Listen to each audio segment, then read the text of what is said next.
el- la división en alta, plena y baja Edad Media, las invasiones bárbaras y por qué cayó Roma, las diferencias entre los romanos y la cultura bárbara, que hubo invasiones pacíficas y violentas, consecuencias de las invasiones bárbaras, los reinos bárbaros que se formaron cuando se murió Roma. Entre ellos destacaron los visigodos, ostrogodos, francos. Vimos el Imperio Carolingio que nace del reino franco, a Carlomagno que fue coronado por el Papa, su obra administrativa y sus grandes conquistas, las provincias que hizo, las leyes o capitulares, los missi dominici y sus espías.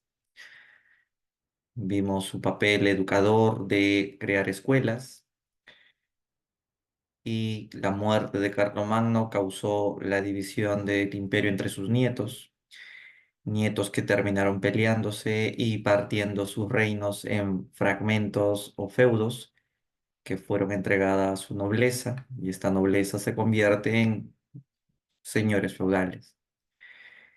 Vimos cómo surgió el feudalismo, los vasallos que juraban la fidelidad al señor arrodillado como el homenaje, la entrega del feudo al vasallo, una sociedad estamental, una fragmentación política, los siervos que tenían una relación no honorable con el señor, los tipos de tierras, los siervos recibían parcelas o mansos, a cambio los siervos pagaban impuestos trabajando la tierra del señor como la corvea, o los censos o rentas que eran por el derecho de tener mansos, o el derecho a la pernada por el matrimonio, o la talla que es un impuesto por las cosechas obtenidas, la caballería. Pregunta, ¿vimos el Islam? La clase pasada llegamos a ver el Islam, ¿sí vimos? Vimos a Mahoma, las ciudades como la Meca y Medina. Hablábamos de la huida de Mahoma de la Meca a Medina, conocido como la Égira.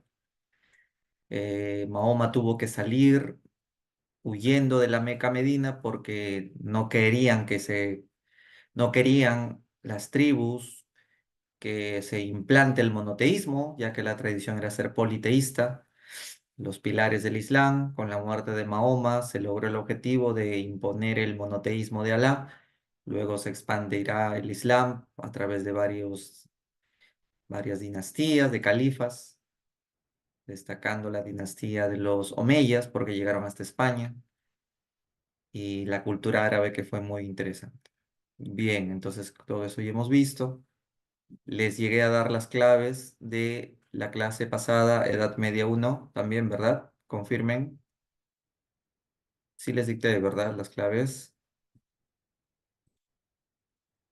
chicos, ¿no se acuerdan? Bueno, yo menos. Ya, cuando se acuerden me avisan. Vamos entonces a continuar. Ahora vamos a arrancar con las cruzadas. Faltó el Imperio Bizantino. Ah, las claves del Imperio Bizantino, ¿no? Porque hoy hacemos la clase de Imperio Bizantino. Ya, está bien. Ahora les paso esas claves. Yarmi, si a esas preguntas te refieres. La Guerra de las Cruzadas ha sido la más larga de todas las guerras de la historia universal. Como ven, duró 196 años. ¿Y cuál es la causa que explica esta guerra? La invasión que eh, los turcos selyúcidas hicieron sobre Tierra Santa, Jerusalén y la Tierra de Dios. Entonces los cristianos se fueron a pelear contra estos turcos. Fueron 8 guerras. Y primero tenemos que recordar que los turcos no fueron los primeros que invadieron Tierra Santa. Los árabes ya lo habían invadido muchos siglos antes. Eh, entonces, ¿por qué cuando los árabes invadieron en el año 637 a Jerusalén, por qué no hubo cruzadas desde esa época? Porque cuando los árabes invadieron Jerusalén y Tierra Santa, no hicieron ninguna guerra a los cristianos. Eh, Sus mezquitas lo hacían bien lejos. No perseguían cristianos, los dejaban que sigan rezando y entonces no destruyeron Jerusalén. Entonces había un respeto, ¿no? Y cada uno en su sitio hacía sus oraciones. Pero cuando llegaron los turcos, que son de Turquía, obviamente, y también creen en Alá, estos sí vinieron con violencia, destruyeron y ocuparon los lugares santos. Bueno, amenazaron que iban a destruir los lugares santos. Entonces, los turcos eran más radicales. Entonces, por eso es que acá sí se habla de la guerra. Entonces, se van a empezar a realizar dichas guerras y cuáles serían las causas que explican las cruzadas. Lo que pasa es que no lo hicieron por la fe. Ese sería, digamos, el detonante, ¿no? O el pretexto, como quieran verlo. Pero las verdaderas intenciones las tenían los señores feudales. ¿Qué buscaban ganar los señores feudales si se iban a la guerra a pelear a Oriente? Quitarles las tierras a los turcos, apoderarse de las tierras de Jerusalén y expandir así el feudalismo. Entonces, no lo hicieron por amor a Dios, sino a los intereses que ganarían. Pero también quienes tenían interés en ir a la guerra eran los campesinos. ¿Y qué ganarían los campesinos si van a la guerra a las cruzadas? Pues los campesinos lo que ganarían es salir del castillo feudal y buscar su libertad para ya no volver más a trabajar como siervos para el señor feudal. Entonces aprovecharían la guerra para independizarse de la opresión del señor feudal en las tierras. Algunos comerciantes también estaban interesados en ir a la guerra, puesto que conocerían Oriente y tal vez encontrarían productos que traer a Europa y comercializarlos. ¿Qué ganaría la Iglesia Católica si van o auspician como lo hicieron esta guerra? La Iglesia Católica buscaría incrementar sus rentas, ya que mientras más tierras tenga la Iglesia, eh, recibiría más rentas, como el diezmo, por ejemplo. Pero también hay que tomar en cuenta que lo que busca la Iglesia es mm, imponer su poder sobre el Imperio Bizantino, ya que lo voy a contar más tarde, el Papa de Roma se peleó con el patriarca del Imperio Bizantino, que era como otro papa. No sé si has escuchado hablar del cisma de Oriente. Bueno, igual más tarde vamos a hablar de eso. Entonces, lo que quiere esta guerra de las cruzadas es imponer el poder del papa sobre el otro papa. Entonces, recuperar el prestigio que la Iglesia Católica estaba perdiendo porque le estaba haciendo competencia la Iglesia bizantina, la Iglesia ortodoxa. Que creían en una forma distinta la idea de Jesús. Claro, Jorge, el cristianismo ortodoxo es de Bizancio, ¿no? Ortodoxo porque se basan en lo que dice la Biblia. O sea, papelito manda y la Biblia no dice que esté bien venerar imágenes, pero en Roma sí se venera imágenes. Los católicos de ahora también tienen cuadros de Jesús o yesos de la Virgen María en casa, posiblemente. Por eso se llama ortodoxa, porque no veneran imágenes porque la Biblia no lo permite. Entonces se basan en el dogma, en la ortodoxia, lo que dice el papel.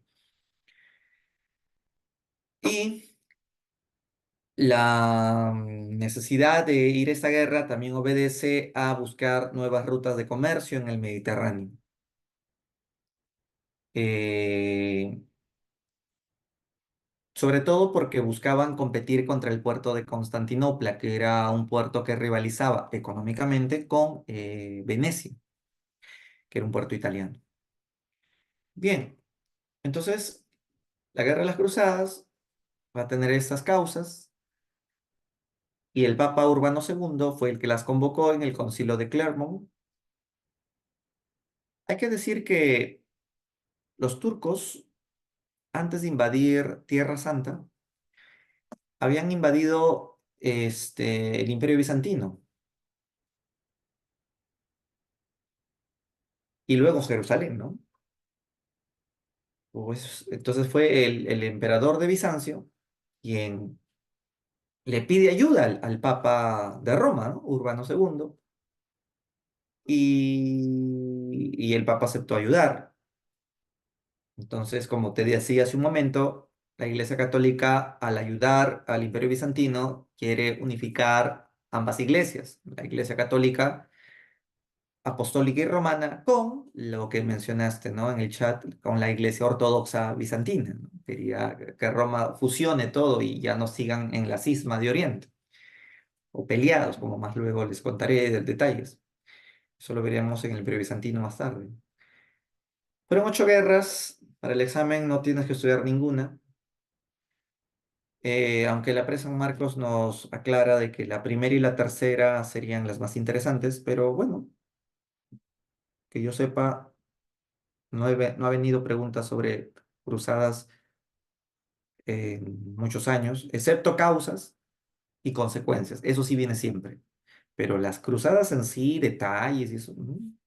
Pero igual hablemos, ¿no? La primera cruzada también fue interesante porque fue de dos fases, la cruzada popular y la señorial. Se llama popular porque fue el pueblo. ¿Ganaron o perdieron? Perdieron. ¿Y por qué? Porque fueron sin armas. ¿Y cómo van a ser tan tontos que van a decir sin armas? Bueno, es que son pobres, pues. ¿De dónde van a sacar armas? ¿Y por qué fueron a pelear? Porque sabían que iban a ganar. ¿Y cómo estaban tan seguros de eso? Porque así es la fe. Bueno, pero perdieron. Entonces viene la segunda fase y es la fase señorial. Y en la fase señorial va a ir el señor feudal Godofredo de Bouillon. Y este señor feudal va a lograr la victoria para la Iglesia Católica. Se logra tomar Jerusalén, mataron turcos. Godofredo de Bouillon fue nombrado, eh, lo iban a coronar, ¿no? Con una corona de oro, pero finalmente él aceptó, no aceptó la corona de oro porque dijo que donde Jesús recibió una corona de espinas, yo no voy a ponerme una corona de oro. Eh, Así es que estaba satisfecho de que le nombraran defensor del Santo Sepulcro. Bien, entonces a Godofredo de Bouillon, señor feudal, lo eligieron rey de esa zona de la Tierra Santa. Sin embargo, los turcos con el tiempo recuperaron Jerusalén. Por eso se da la Segunda Cruzada, donde también fueron derrotados los cristianos. Vendría una tercera cruzada, que se le conoce como la Cruzada de los Reyes, donde pelearon estos reyes, el rey de Inglaterra, el rey de Alemania y el rey de Francia. El rey de Francia se acobardó a mitad de camino y regresó. El rey de Alemania, Federico Barbarroja, se ahogó porque se había olvidado de sacarse su armadura cuando cruzó el río y con su caballo se hundieron. Eh, y Ricardo Corazón de León fue el rey de Inglaterra que logró hacer un pacto con Saladino, que era el sultán. Llegó a tener cierta tolerancia, pero eso se acabó después porque continuaron las siguientes cruzadas. Entonces, Hubo una cuarta cruzada, donde también fueron derrotados y aquí cometieron el error de destruir y quemar Constantinopla porque pensaban que ya habían llegado a Jerusalén y no era Jerusalén, era Constantinopla. Entonces fue la cruzada más desorientada que hubo, la cuarta. Luego hubo la cruzada de los niños, donde todos terminaron violados, esclavizados, ¿no? Fueron una cruzada de desesperación porque los adultos no ganaban y los niños decidieron ir a la guerra. Dios sí nos va a ayudar a nosotros porque somos inocentes. Y bueno, y así terminó la quinta, seis, siete y ocho cruzadas. Como te dije, no es importante detalles de las ocho cruzadas, sí es importante saber, sin embargo, las consecuencias y las causas también. Las consecuencias que trajo la guerra de las cruzadas fue el intercambio comercial que se hará entre Oriente con Occidente, ya que como Occidente fue a Oriente, empezaron a conocer estos productos o especias, canela, clavo, limón, azúcar, productos que en Europa no se conocía sino más. Estos europeos entonces que fueron a la Guerra de las Cruzadas y se quedaron a investigar que los mercados de la India, de Arabia, llevarían estas especies a Europa y lo venderían a precios caros, ya que ellos lo compraban a precios baratos. Por ejemplo, los europeos nunca habían visto canela, clavo de olor, nuez, pimienta, entonces compraban barato al por mayor y estos comerciantes europeos lo vendían caro y Europa compraba porque nunca habían visto esos sabores. Y así fue como se enriquece una clase nueva que acababa de nacer en esta etapa de la Edad Media, que se llamará la burguesía. Entonces, cuando surge esta nueva clase social llamada la burguesía, gente de dinero, su interés será hacer negocios. Y por eso se dan cuenta que la ciudad será un lugar importante para los negocios, porque vender tus productos en el campo no es igual que venderlo en la ciudad. Entonces la ciudad renace, hay un renacimiento urbano, un renacimiento comercial también. Y ellos hacían sus mercados al lado de los castillos, eso era una costumbre que tenían. Es así como la burguesía se enriquece, el feudalismo empieza a debilitarse. ¿Por qué se debilita el feudalismo? Lo dije hace un rato. Los que fueron a la guerra de las cruzadas, muchos eran siervos y campesinos que decidieron aprovechar la guerra para liberarse del control de los señores feudales. Entonces, si ahora los señores feudales ya no tienen mano de obra, porque su mano de obra se fue a la guerra y ya no volvieron más. O si volvieron, volvieron ya como burgueses, volvieron como comerciantes, ¿no? Entonces, el sistema feudal se debilita porque ¿de dónde vas a sacar mano de obra para tu feudo? Y además, el intercambio comercial, cultural, incluso entre Oriente y Occidente, va a ser muy importante.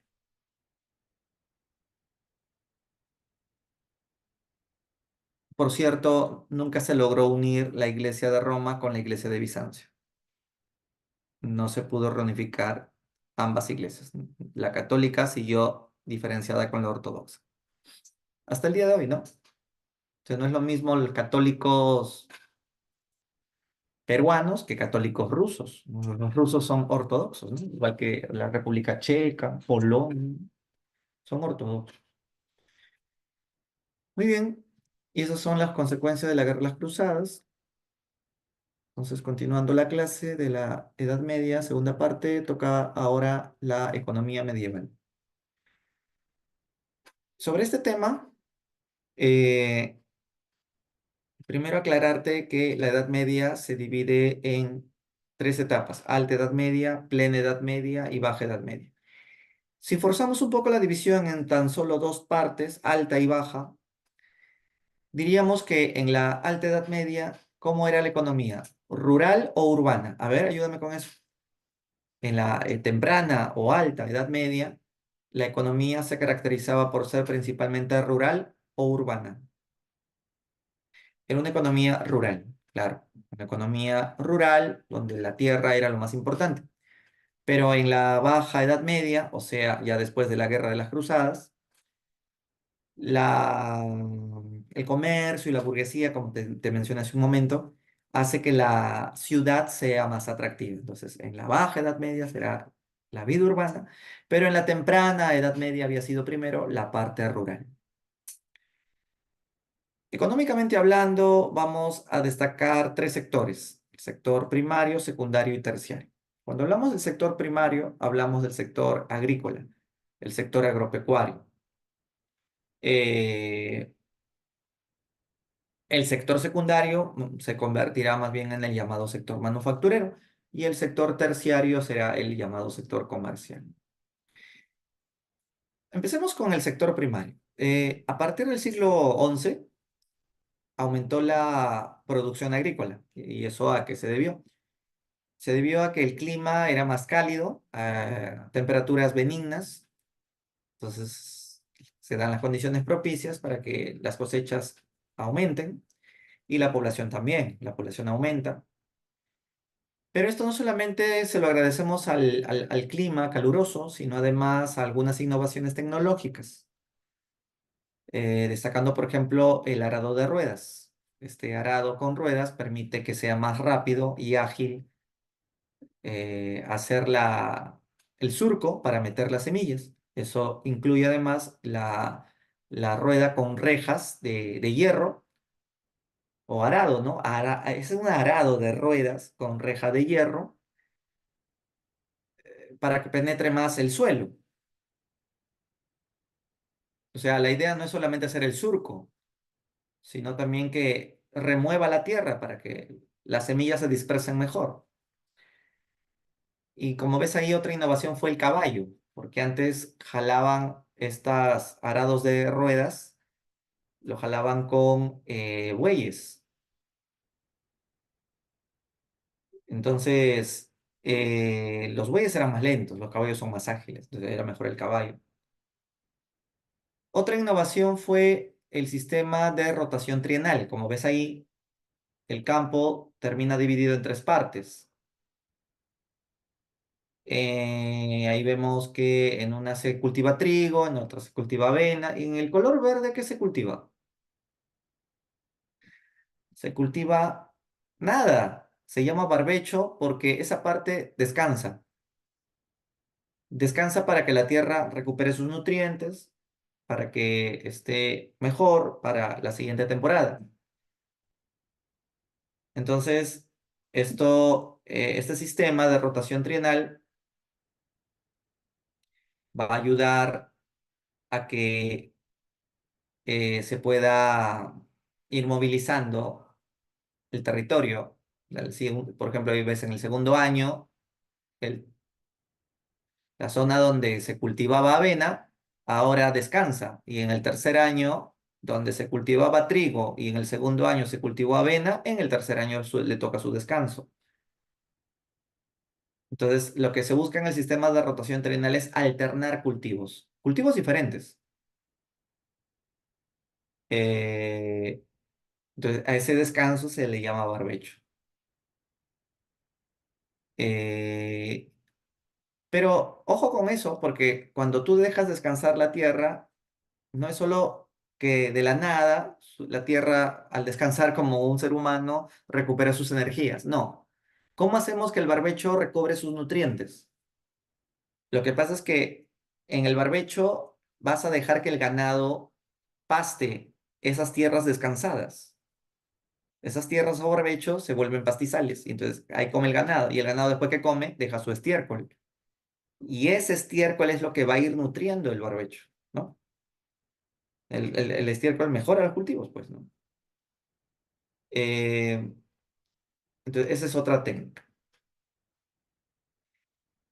Entonces, como decía, ¿no? Aumenta la población, aumenta la alimentación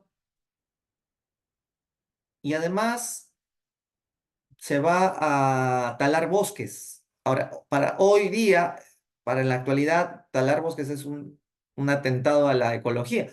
En esa época no era tanto así porque, bueno, habían demasiados bosques, entonces talar unos cuantos bosques permitía que tengas tierra para poder cultivar. Esto se llama sistema de roturación. Sistema de roturación viene a ser la tala de bosques y también secar pantanos si es que encontrabas pantanos. Y ese sería el sistema de rotación trienal y el sector primario. Este sistema agropecuario va a entrar en crisis cuando por el siglo XIII, porque todo empezó bonito en el siglo XI, como lees ahí, pero ya para el siglo XIII, el clima que te dije que estaba calientito, estable, se enfría. Se inicia una pequeña era glacial que duró 150 años. Eh, entonces muchos campesinos perdieron sus cosechas y tuvieron que migrar. Entonces, si tú vives en el campo, ¿a dónde migras? Migras a la ciudad para trabajar como mano de obra. ¿En dónde? En talleres. Y los talleres dan paso al siguiente sector, que es el sector secundario, también llamado sector manufacturero. Dentro de estos talleres se van a fabricar algunas pequeñas manufacturas porque se hacen con la mano, destacando la textil y la metal. La textil hace esa ropa, pañuelos, con la tecnología bueno, con los trabajos con metales, haces cubiertos, haces cañones o haces relojes. Eh, Hay que tomar en cuenta de que los que trabajaban en el taller no eran parte del feudalismo, porque el señor feudal tenía campesinos, pero estos son libres de servidumbre, son hombres libres. Eh, Dentro de los talleres habían tres importantes personajes. Primero era el maestro, que era el dueño del taller.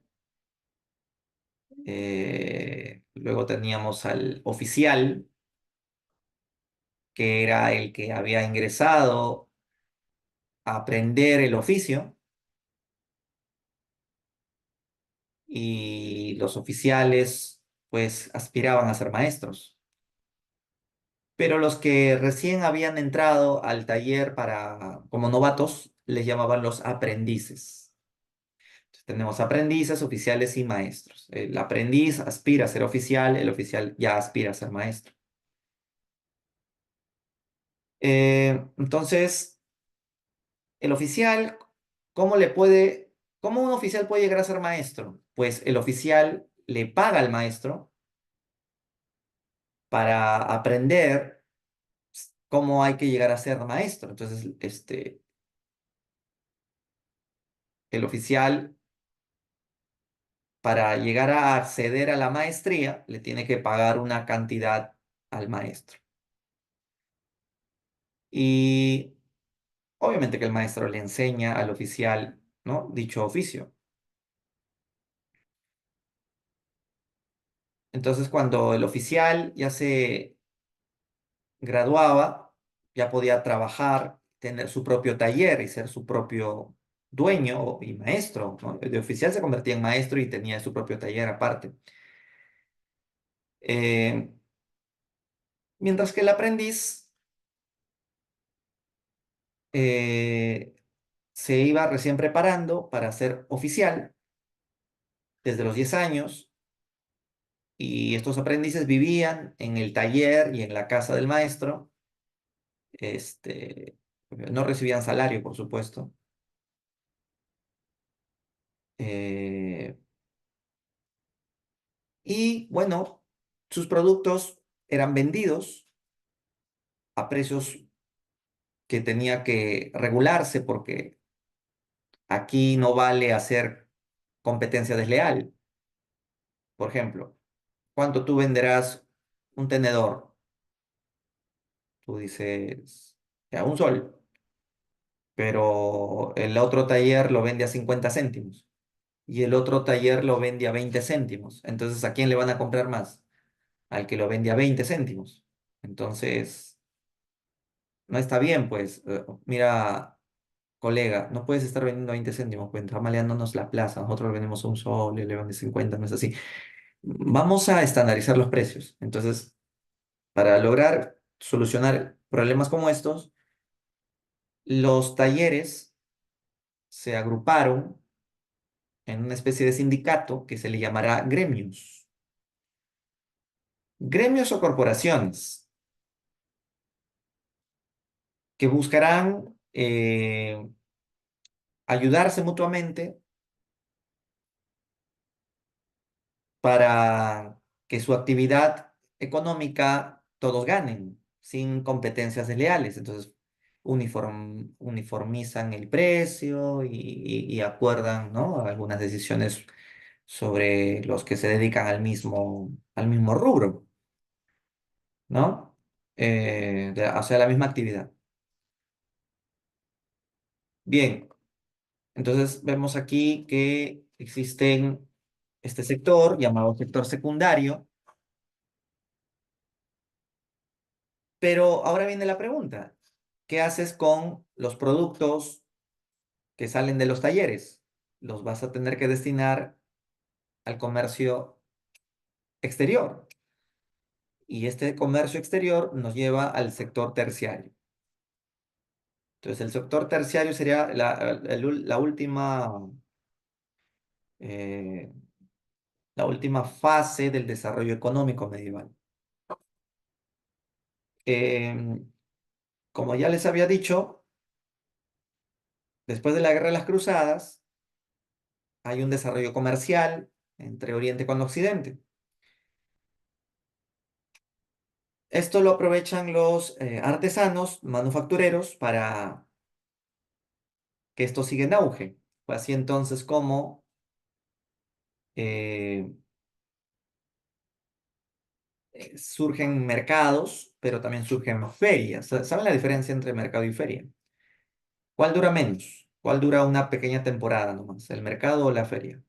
Obviamente la feria, ¿no? Ya, entonces, la feria es más dinámica, se traslada más rápido de un lugar a otro, o sea, se va movilizando, ¿no?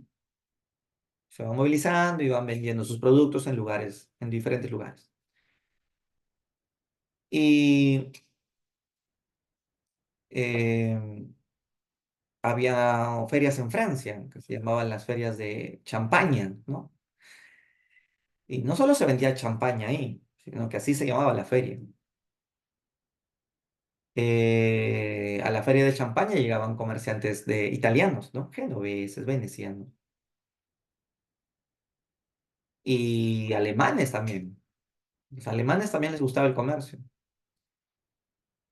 Bien, eh, entonces a estas ferias llegaban productos de diferentes lugares, ¿no? De la India, ¿no?, de Arabia, tintes, alfombras, etcétera, ¿no? Un montón de cosas de diferentes lados.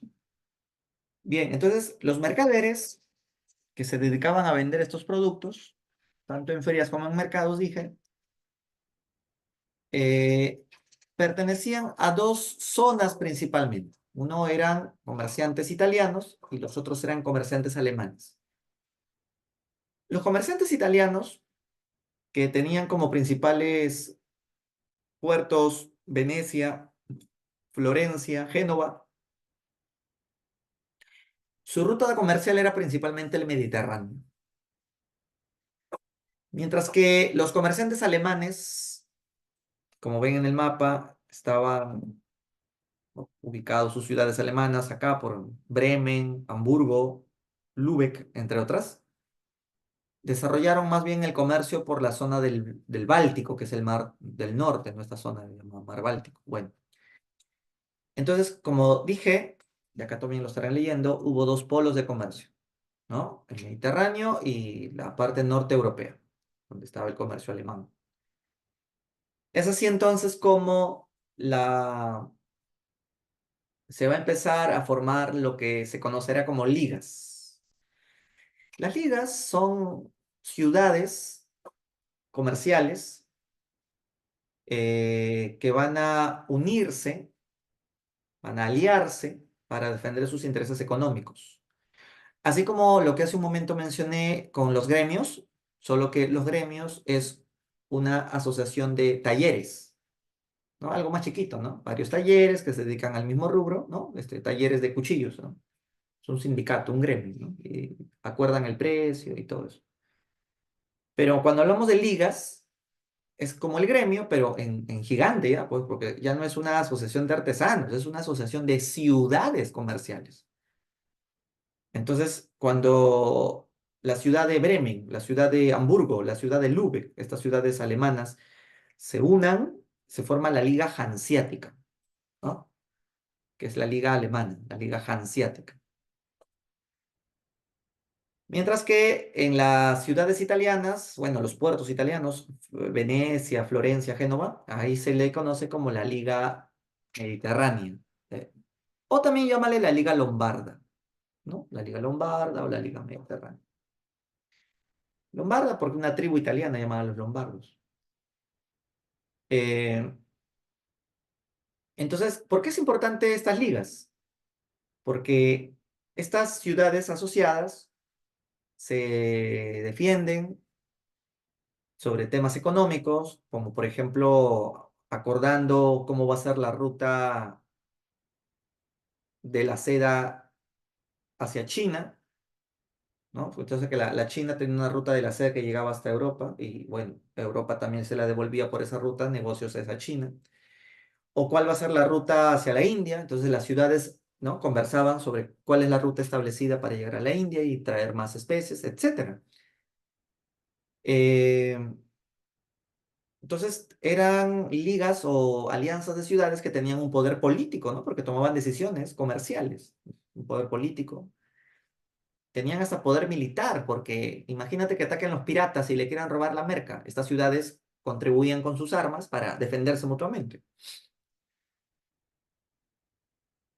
Entonces, es muy interesante ese tema, aunque puede ser un poco complejo, porque la economía cada vez está siendo más compleja, ¿no?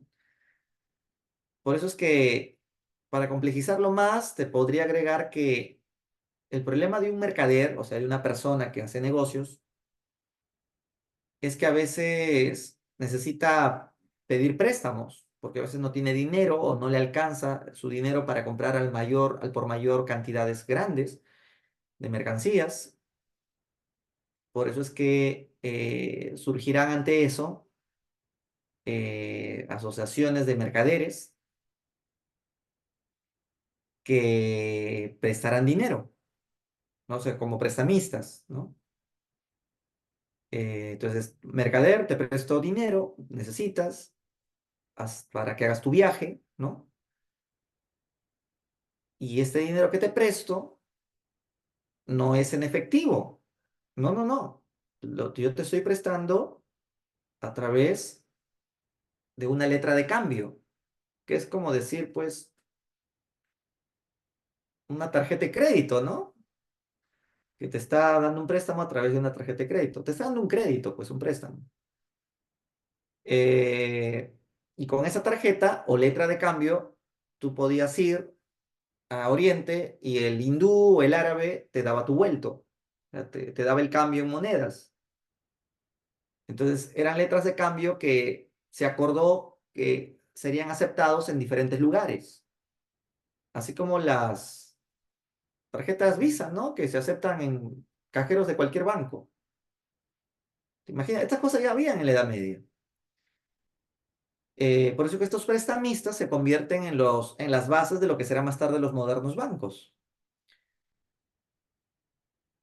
Em, entonces, si bien la moneda había desaparecido o había disminuido, para ser más preciso, la moneda va ahora, como se renace el comercio, a volver a tener importancia. Igual el comercio, que antes había disminuido, no desaparecido. La moneda y el comercio nunca desaparecieron. Habían disminuido bastante, pero con este renacimiento comercial que ya dije, nuevamente se dispara. Eh, bien, entonces las letras de cambio, ¿no? Eh, Era, como te dije, para transferir dinero como un cheque bancario. Y así se evita que estés transportando el efectivo para que no te asalten. Bien, en esa época prestar dinero no era por interés. En esa época tú prestas dinero, pero se quedaban con una comisión. No es lo mismo que el interés. Hoy es con interés, te prestan la plata, pero con intereses. En esa época se consideraba de que cuando se pedía un préstamo en dinero, había que devolverlo sin intereses, porque lo veían como un robo, ¿no? O sea, ya, es como que yo te digo, préstame tu plato, ¿no? Préstame tu plato, porque ha venido visita y no tengo otro plato para mi invitado, préstame un plato. Y te devuelvo más tarde el plato lavado, obviamente. Y te devuelve el plato, pues no te va a devolver el plato y dinero extra, no, no, o sea, se ve mal, o sea, no te va a devolver el plato con un pollo a la brasa encima del plato, no, pues se ve mal. O sea, gracias, vecino, me prestas el plato y está tu plato. Y bacán. Entonces, prestar plata es como prestar un objeto y más tarde te devuelvo o mañana te devuelvo. Entonces, eh, eh, devolverme el dinero con intereses era mal visto. La Iglesia Católica lo condenó como algo llamado usura. Bueno, ahora los tiempos han cambiado, obviamente. Ahora los bancos te prestan, pero con unos intereses enormes, ¿no? Y cuando yo fui al banco a guardar mis ahorritos, ¿cuánto pagan de intereses por ahorrar mi dinero? No pagan nada. O sea, mejor lo guardo en mi colchón, ahí crece mejor imaginativamente. Bueno, entonces, estos serían el tema de las rutas comerciales y el sector comercial terciario.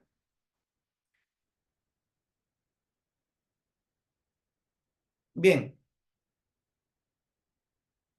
también podríamos agregar en esta imagen que ven ahí abajo esa ciudad. Hablar de la ciudad es un tema también importante porque las ciudades renacen porque la burguesía necesita una ciudad para establecer sus ferias y mercados. Eh, pero el problema de una ciudad es que las ciudades se habían establecido frente a los castillos o a veces al costado de la muralla del castillo, el castillo feudal. Entonces, como que el señor feudal se había puesto muy envidioso de que a su lado esté sus ex siervos, ahora como grandes burgueses, ¿no? Entonces, señor feudal no solo está picón, sino que considera de que el espacio que está ocupando ese mercado y esa ciudad es suyo, es del señor feudal su espacio. Entonces, si tú quieres hacer tu negocio en tierras que son de mi espacio feudal, paga impuesto, paga impuesto. Entonces la burguesía, pues, lo ve como que el señor feudal es bien abusivo, ¿no? Entonces no nos deja progresar. Por eso es que el sueño de las ciudades será independizarse del control del señor feudal. Y como ese va a ser el sueño o el deseo de las ciudades, lo lograrán. Las ciudades se independizan, claro, con apoyo del rey, porque el rey dará la orden. Eh, y las ciudades se separan del control feudal a través de unos documentos llamados cartas o fueros. Entonces, con las cartas o fueros, las ciudades adquieren autonomía, ¿no? Y, o sea, se declaran libres del control feudal y van a tener el derecho de gobernarse a sí mismas con un alcalde. Entonces, ahí es donde surge lo que se conoce como los ayuntamientos, o bueno, actualmente le decimos municipalidades, ¿no? Entonces, la ciudad se administra sola a través de estos alcaldes. Tienen derecho a un autogobierno. Entonces, eh, buena pregunta, Melanie. Los, algunos vasallos también se volvieron burgueses, siervos también se volvieron burgueses. Incluso Antes de la Guerra de las Cruzadas, habían mercaderes. Porque lo vuelvo a decir, el comercio no desapareció al inicio de la Edad Media. La moneda tampoco desapareció. O sea, había comercio, pero mínimo.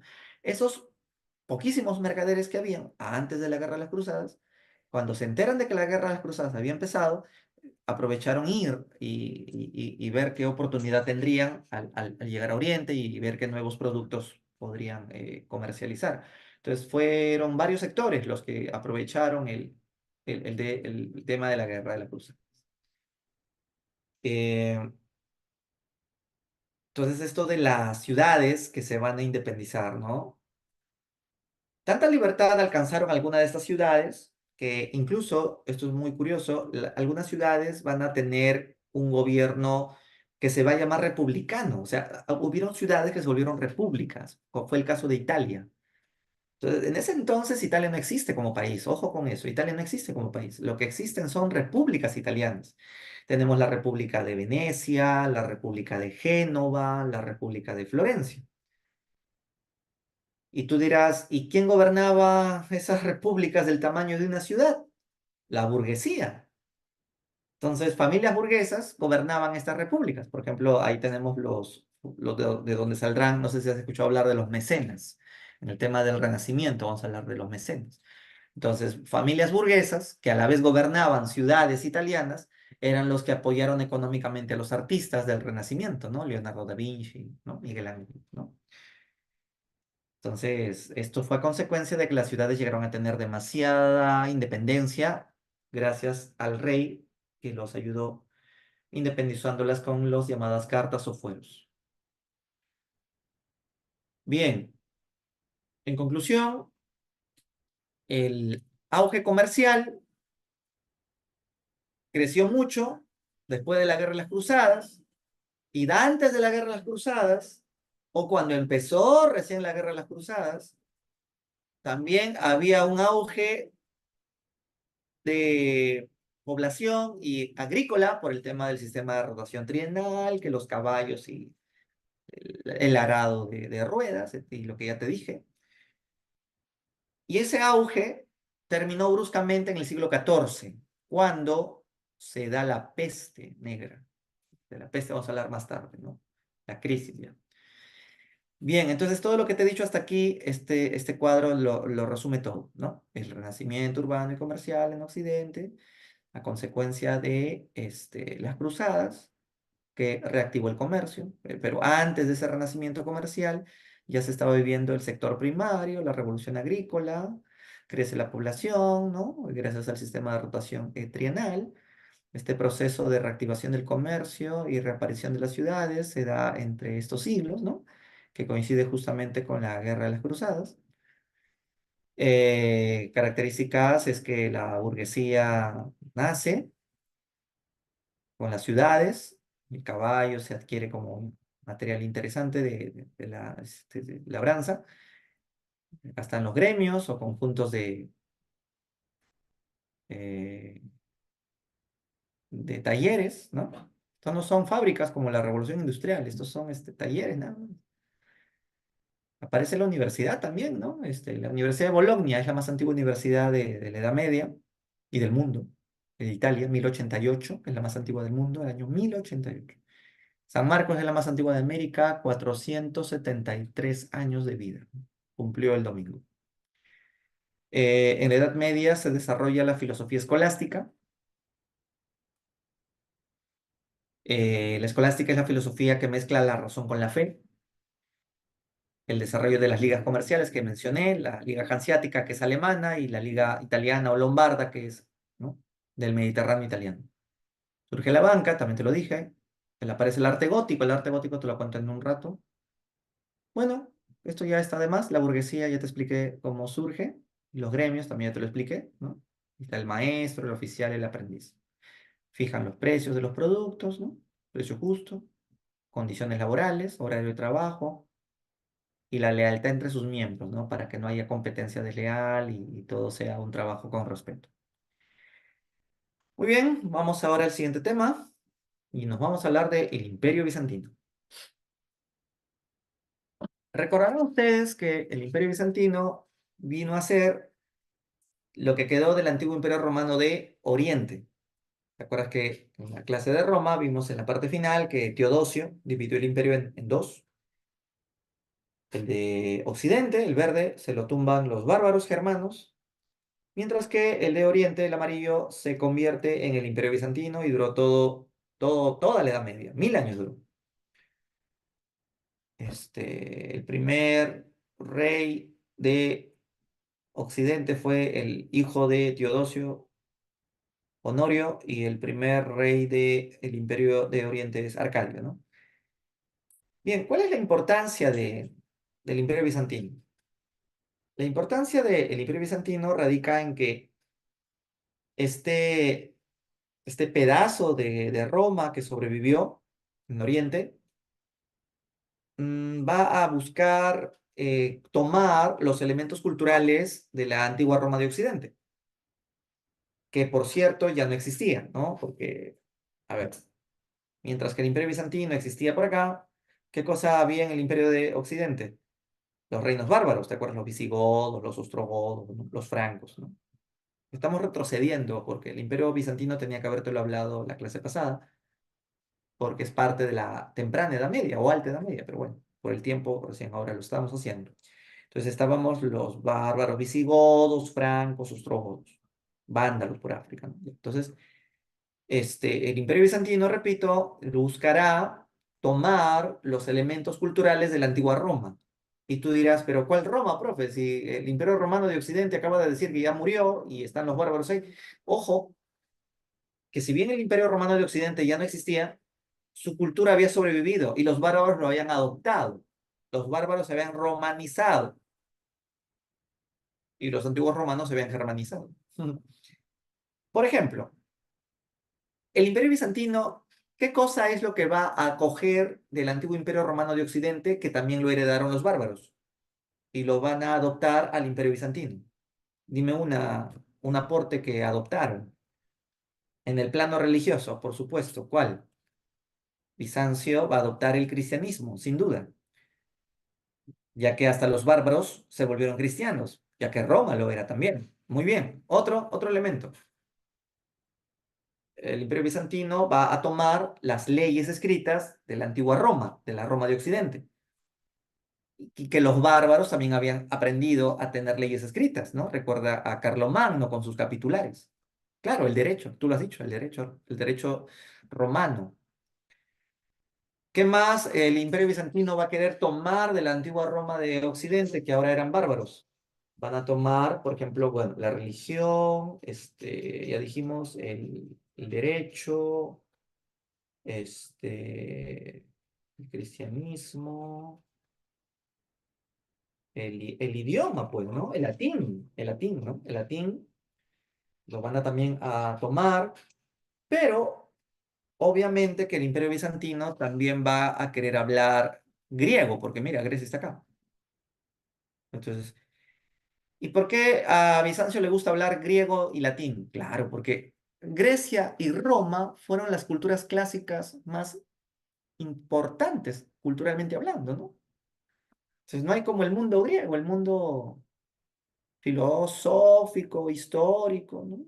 Los filósofos, Sócrates, Platón, etcétera. Entonces, ¿cómo no querer hablar griego? Dicen los bizantinos. ¿Cómo no querer hablar latín, que es una cultura clásica, ¿no? Entonces van a conservar esas lenguas. La Ilíada y la Odisea, por ejemplo, los bizantinos lo van a leer todo. Y eso, ¿no? Entonces, el Imperio Bizantino toma de la antigua Roma de Occidente sus aportes más importantes. Entonces, ese sincretismo o esa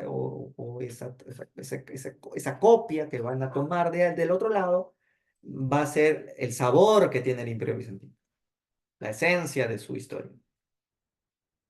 ¿Ya? Entonces Bizancio puede decirse que es un conglomerado, ¿no? Un conglomerado porque recopilan todo, el derecho romano, el cristianismo, la cultura helenística. Pero no solo eso, ellos van a también tomar algunos aportes de los antiguos persas, incluso de Mesopotamia. Tú dirás, ¿qué cosa tomaron de los persas? Bueno, de los persas, Bizancio va a tomar el nombre que le daban al emperador persa, incluso el nombre que le daban a los antiguos reyes de Mesopotamia, que es el Basileu, y que también lo van a tomar los griegos. Los griegos también se decían Basileu en Atenas.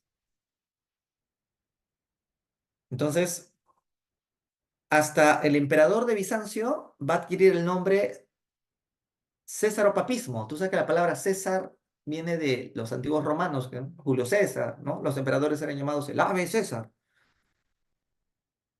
Entonces, Justiniano, que va a ser el más importante emperador de Bizancio, se va a considerar un basileo, o sea, un emperador,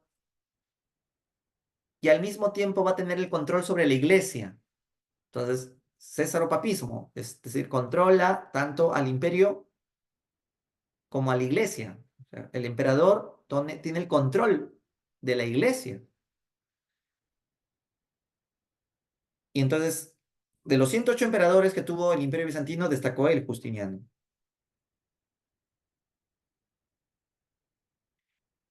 Entre las obras que hizo, destacó la iglesia de Santa Sofía y también recopiló las leyes de la antigua Roma de Occidente y lo mezcla con las leyes que hizo Bizancio. Entonces, ahí se habla del Corpus Juris Civilis Romanis o Cuerpo Jurídico Civil de Roma. Entonces, este es una recopilación de toda la legislación romana que comprendía el códex o código, que es el códex o código. Son las leyes que hubo en la antigua Roma desde tiempos de Adriano. ¿Te acuerdas que Adriano creó el Edicto Perpetuo, la recopilación de las leyes de Roma? Eso vimos la clase pasada nomás. Entonces, eso lo toma Justiniano. También dentro del Corpus Juris había una segunda parte de leyes que se llama la digesta. La digesta no es otra cosa que, claro, eran las constituciones. La digesta era el fallo de los jueces. Cuando los jueces dan un veredicto, ahí está toda la historia del acusado, ¿no? Todo lo que ha confesado. Y eso estaba guardado en archivos. Entonces, la digesta es los escritos de los jueces cuando emiten sus fallos, de los jueces romanos. Lo otro son las institutas. Entonces, el Corpus Juris Civilis incluye también una tercera parte que son las institutas, que son los manuales de derecho para novatos que recién están estudiando esa carrera, ¿no? Entonces, es para estudiantes de derecho. Bien, y eso obviamente también incluía las leyes que dio el mismo Justiniano. Claro, cómo no, también están ahí. Entonces, si tienes unas buenas leyes, ya puedes gobernar bien tu imperio. Entonces, si ya puedes gobernar bien tu imperio, ya se pueden empezar las guerras. ¿Qué guerras? Justiniano se le metió la idea de destruir a todos los reinos bárbaros. ¿Para qué? Para volver a unificar un solo imperio, el imperio romano, en una sola. ¿Te acuerdas quién fue el primero que intentó hacer un imperio para resucitar el antiguo imperio romano? Y hasta fue coronado por el Papa. Buscaba expandir el cristianismo con ello. El primero que soñó con resucitar el imperio romano fue Carlomagno, tú lo has dicho muy bien. Bueno, acá tenemos a Justiniano, que también tenía ese deseo. ¿Lo logró? En parte, sí. Acá tenemos en el mapa. Él logró conquistar a los visigodos de España, bárbaros españoles, a los vándalos, bárbaros africanos, a los ostrogodos, ¿no? Bárbaros italianos. Los naranjas son los que fueron sometidos por Justiniano. Entonces, como ven, ya estaba logrando unificar todo Roma. Faltaba nomás terminar esta parte de España, conquistar Francia y el Imperio Romano resucitaba. Pero lamentablemente Justiniano muere. Antes de morir había hecho esta iglesia que te mencioné, la iglesia de Santa Sofía o Santa Sabiduría. Esta es la esposa de Justiniano, ¿cómo se llamaba ella? Teodora, la emperatriz Teodora, una mujer de carácter, ¿no? O sea, la conoció cuando ella era prostituta, ella tenía 16, el emperador tenía 45.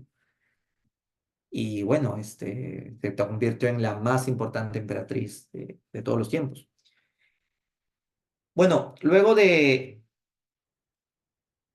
Justiniano viene el emperador Miguel, y es en esta época del emperador Miguel que se produce las llamadas querellas de las imágenes, o también conocidas como las querellas iconoclastas. ¿De qué trata esto? Vamos a verlo por acá, acá está. Lo que pasa es que cuando los bizantinos leyeron la Biblia, no encontraron en ninguna parte que diga que se permite la veneración de imágenes. Entonces, ¿por qué en Roma, en Occidente, vendrán imágenes? Según el Papa de Roma, como el pueblo no sabe leer, las imágenes es una manera de facilitar su fe, porque son educativas y didácticas, ¿no? Pero si estás aceptando aquello, ¿qué mandamiento estás violando? ¿Cuál de los 10 mandamientos estás violando si veneras imágenes? No venerarás falsas imágenes. ¿Han leído ese mandamiento? Bueno, son 10, ¿no? Entonces, por eso es que Roma permitía las imágenes por el poco desarrollo intelectual de los fieles. Necesitaban imágenes para que sea más atractiva la enseñanza de la fe. Pero Bizancio dijo, no, no, no. Entonces, si la Biblia no permite eso o no dice en ninguna parte que se venere imágenes, no, no vamos a venerarlo. Entonces se prohibió la veneración de imágenes. Y es eso lo que se conoce como las querellas iconoclastas. Entonces Bizancio condenó y prohibió el culto de imágenes. Entonces a eso se le llama querellas iconoclastas, en contra de las imágenes. Esto causó entonces que el Papa de Roma lo excomulgue al otro Papa. Usted tuviera que hay dos papas. Claro, como ves ahí, hay un Papa en el Imperio Bizantino y hay otro Papa en Roma. Profesor, pero esos papas habían en ese entonces, ahora solamente está un papa nomás, ¿no? No, no, no, hasta ahora existe otro papa. ¿No ves ahí el Papa Francisco que se fue a hacer las paces hace pocos años nomás con el Papa de Turquía, ¿no? Actualmente ese Papa está en Turquía, es de la Iglesia Ortodoxa, o sea, de la otra Iglesia Católica que es ortodoxa, que no cree en el Papa blanco. Ahora, ¿por qué el Papa de Bizancio es negro? Se viste de negro, porque como Cristo murió, está de luto. Pero el Papa no se viste de negro porque el Papa de Roma no se viste de negro porque Cristo resucitó, por lo tanto no hay que por qué estar de luto. Pues son interpretaciones distintas. Y ambos se excomulgaron. O sea, el Papa de Roma le dice, tú no eres más que yo, te excomulgo. Y el patriarca le dijo, oye, tú tampoco eres más que yo, te la devuelvo. Y ambos se metieron en el poder, ¿no? Entonces se produjo una división, o un cisma, que se le conoce como el cisma de Oriente. Entonces, con el cisma de Oriente se habla de una iglesia católica, apostólica y romana que nosotros, muchos de nosotros todavía, ¿no? O en tu casa profesan. Mientras que en el otro lado, en Oriente, los que crean en Jesús y en Dios prefieren llamarse iglesia ortodoxa, no católica. ¿Y por qué ortodoxa? Porque se basan en lo que dice la Biblia, en lo que dice el documento. Si en la Biblia no dice que se venera imágenes, entonces en esto es lo que creemos en la Iglesia Ortodoxa, que nos basamos en lo que dice el dogma, lo que dice la ley, el papel. Porque los romanos de Italia lo interpretan, no, que tal las imágenes. ¿Quién de ustedes tiene en casa imágenes ahí, un cuadro de Jesús, o una Virgen María, un apóstol ahí, un yeso ahí? Tu tía, ¿no? Claro. Entonces Jimena tiene una tía que venera imágenes que en la Biblia no está. Pero si tú le preguntas a tu tía por qué veneras lo que la Biblia no dice, ella te va a decir porque no estamos haciendo idolatría, simplemente estamos representando la imagen de la historia bíblica, nada más. Es una representación, no es una veneración, no es una idolatría, no es un pecado. Pero en Bizancio dice un momentito, eso es tu interpretación, pero nosotros nos basamos en la regla, en la norma. La Biblia no lo dice, por lo tanto no hay que por qué hacerlo. Entonces, por eso se inicia el cisma de Oriente. Entonces, existe una iglesia católica y una iglesia ortodoxa que también creen en Jesús, en Jehová, pero no creen ni en el Papa de Roma ni en las imágenes. Ajá, entonces para la madrina de Yermi que no cree en las imágenes, tal vez sea evangélica. Los evangélicos de ahora tampoco creen en imágenes, se basan al pie de la letra en la Biblia. Católicos y evangélicos es lo que más hay en el Perú, por ejemplo. Entonces ahí está la diferencia. Bien, finalmente en el Imperio Bizantino se va a dar la invasión de los turcos. Entonces, los turcos, yo soy hombre, Jimena, ¿y tú? Bueno, lo que se ve no se pregunta, le dijo Juan Gabriel a una periodista cuando le preguntó, ¿eres gay? Ya, disculpa Jimena, no sé si a eso te refieres. Ya, el arte bizantino, este, es un arte interesante porque, por ejemplo, en la época de Justiniano, Justiniano dejó que se hagan unos mosaicos. No sé si han visto los mosaicos de Justiniano. A ver, un ratito. Acá estamos. Esto es un mosaico, esto no es una alfombra, esto no es un cuadro de pintura. Estos son piedritas de colores que están colocadas una encima de otras. Este es un mosaico donde se ve Justiniano con todo su séquito. A ver. Acá está, ¿no? Este es otro mosaico, mira, estos son piedritas de colores, son hermosos el arte bizantino en ese sentido, donde se mezcla lo cristiano incluso, lo cristiano, lo oriental también. Bueno, entonces, y me olvidé contarte, en la primera imagen lo que vemos acá es el hipódromo que hizo Justiniano, ¿no? Para que el pueblo se entretenga. Había equipo rojo y equipo azul. Una vez se le sublevaron, Justiniano en el hipódromo, ¿no? Se le sublevaron. Justiniano trató de contener a la multitud, pero la multitud le iba a linchar al emperador. Justiniano estaba a punto de escapar del hipódromo, pero su esposa Teodora le dijo, mira, emperadorcito, si no ordenas al ejército que los mate a los 30.000 que te están amenazando, no me vuelves a ver nunca más, porque emperadorcitos débiles como tú, yo no me he casado para eso. Escuchando eso, Justiniano se armó de valor y mató a 30.000 asistentes al hipódromo que se le estaban sublevando. Entonces, como ya te dije, sin Teodora, Justiniano no habría sido uno de los más grandes. Esa Teodora, ¿no? 35 años menor que él. Bueno, suele pasar. Entonces, los turcos invadieron Constantinopla y los turcos otomanos acabaron con la capital del Imperio Bizantino, hoy es Estambul, y con eso se pone fin al Imperio Bizantino. Y justo cuando esto ocurre, en el año 1453, eh, los historiadores consideran de que oficialmente se acaba la Edad Media. ¿Por qué? Porque como ocuparon Constantinopla, entonces la burguesía ya no puede ir por ahí para ir a Oriente, para la mercancía que compran, entonces van a buscar nuevas rutas y van a financiar los viajes de Colón.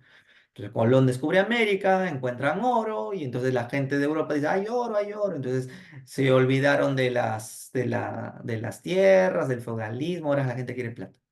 Entonces ya es otra época, ¿no? De la edad moderna, donde la burguesía se consolida y los reyes recuperan su poder y la Iglesia Católica empieza a ser vista como algo secundario, ¿no? Nuestra vida girará en torno al dinero. Entonces, pues, ya, eso ya no es Edad Media, eso ya es otra época que se llamará moderna, ¿no? Por eso que se establece que en el año 1453 sería el punto final de la Edad Media. Y finalmente, los sabios bizantinos, los intelectuales bizantinos, al ver que las furias turcas entraron con todo a matar, los bizantinos huyeron a Italia. Y cuando lleguen a Italia, estos sabios bizantinos van a enseñar griego, van a enseñar latín y van a enseñar la esencia del ser humano. Justamente la salida de los sabios bizantinos a Italia lleva o trae como consecuencia el desarrollo del que, a ver, del humanismo o del renacimiento.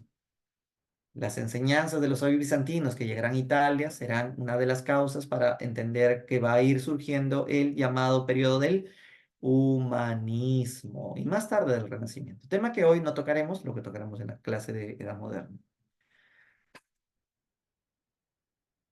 Muy bien, entonces con esto hemos terminado el Imperio Bizantino y ahora vamos ya con la parte de la crisis del siglo XIV. ¿Cómo termina la Edad Media? Y seguro por ahí me estarán diciendo, usted ya lo dijo, profe, la Edad Media termina con la caída de Constantinopla en 1453. Ya, pero no vayas a pensar de que cuando los turcos invaden Constantinopla, pucha, la Europa estaba en su apogeo y con la caída de Constantinopla ya todo se vino abajo. En realidad, siglos antes de la caída de Constantinopla por los turcos, Europa ya estaba pasando la de malas. Entonces vamos a empezar a analizar desde cuándo la crisis medieval se había iniciado. Bien, la crisis se puede rastrear desde el año 1220, cuando yo te estaba explicando hace un rato que hubo una época a partir del siglo XI donde hubo auge demográfico, sistema de rotación trienal, aumento de agricultura, y todo esto iba muy bien, ¿no? Pero, ¿qué pasa en el año 1220? Empieza una caída de temperatura. Si antes la temperatura era templada y cálida, empieza el frío extremo. Nunca Europa tuvo un frío tan feo. Y yo no estoy hablando de un año, 2 años. Las temperaturas estuvieron así de bajas por más de 150 años. Por eso es que se habla de una pequeña era glacial. Algunos, Melanie, pensaban que esta crisis era una señal de la venida de Cristo, ¿no? El retorno de Jesús. Y otros, pues, decían que era el señal del fin del mundo. Esta idea de la señal del fin del mundo lo pensaron en el año 1000. Entonces, después, como no vino Cristo, entonces era el año 2000, ¿no? La creencia de la segunda venida de Jesús. Como no ha venido, otros dicen, bueno, será el 3000 ahora, habrá que esperar al 3000. Pero otros dicen, no, no vamos a esperar hasta 3000, ¿no? Va a ser antes. Pero bueno. Entonces se da esta pequeña era glacial en 1220, cambia el clima. ¿Y qué consecuencias trajo esto? Bueno, las consecuencias es que como hay tanto frío, las cosechas se pierden. Y si las cosechas se pierden, pues uno, no hay comida. Si no hay comida, hay hambrunas. Los pocos cereales o las poquísimas cosechas que hay, suben de precio. No es que hay poca demanda y mucha oferta. No, al revés, perdón. Poca oferta y mucha demanda. Todo el mundo quiere demandar comida, ¿no? Entonces, los precios crecen. Eh, y para remate entra la peste, ¿no?